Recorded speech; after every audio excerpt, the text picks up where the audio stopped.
The one about the guy shooting at the cars. Ray's automatic weapon.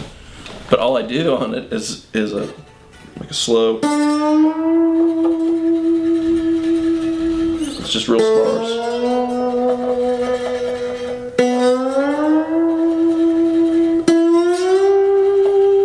And it sounds better with the amp cranked really loud.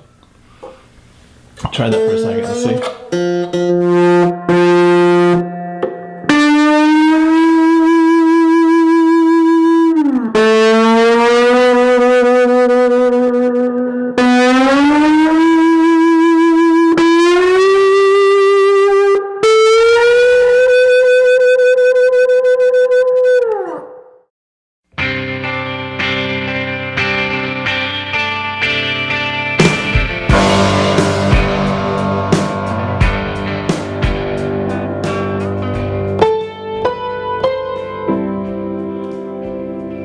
Back into the verse.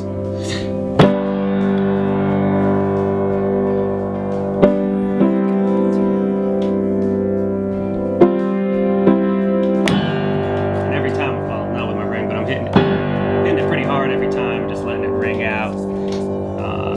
And it's a pretty spare arrangement at that point, so kind of all you have is the guitars kind of down, kind of quiet, and bass and drums, and then just this super loud, low end Blair.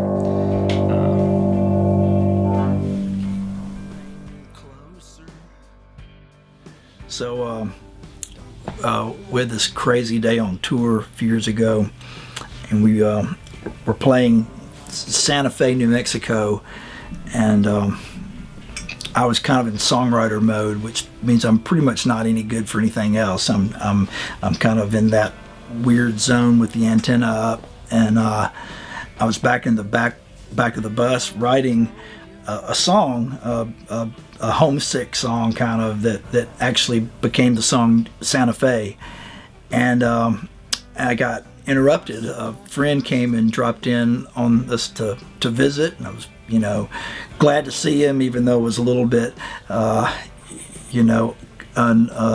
of sorts because I was kind of deep in thought of the song. But so I go out and I visit my friend, and we had a great visit. It's always good to see him, cool guy, and one of those friends you make on the road, and whenever you come through town, it's always good to see him.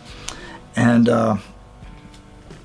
as he was about to leave, just out of the blue, he told this story, and I assume a true story, and he told it completely nonchalantly, like you would tell about, running into Joe out at Walmart or something. I mean, just as completely, undramatic as it gets.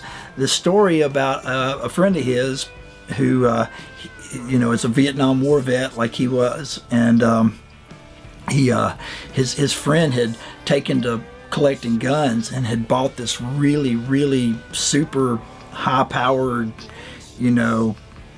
badass war zone gun recently, and he just didn't, knowing the friend as he does, and he didn't think he needed to have that gun, and he's a little bit worried about it, and so he convinced his friend to let him keep it for him. And it's like, why don't I keep the gun? It's your gun. Anytime you want to use it, come over and get it, but it'll stay at my house. And his friend agreed, and so he had the gun at his house. But kind of like the thing in Lord of the Rings, with whoever has the ring, he found himself one afternoon out shooting with the gun, kind of on a ridge overlooking a highway, and seeing how close he could get to, cars that would go by without hitting anybody. And it kind of dawned on him that maybe he didn't need to have the gun either. And so he went home and he called his friend and told him to come get the gun back. And then when he finished the story, he just, well, good seeing you, see you later. We're all kind of looking at each other. It's like, God, did he just really tell that? Did we just hear that? And I ran back to the back of the bus and I wrote Ray's Automatic Weapon in like the next 5 minutes. And then and then finished riding Santa Fe. So it was an extra good day of riding on the road.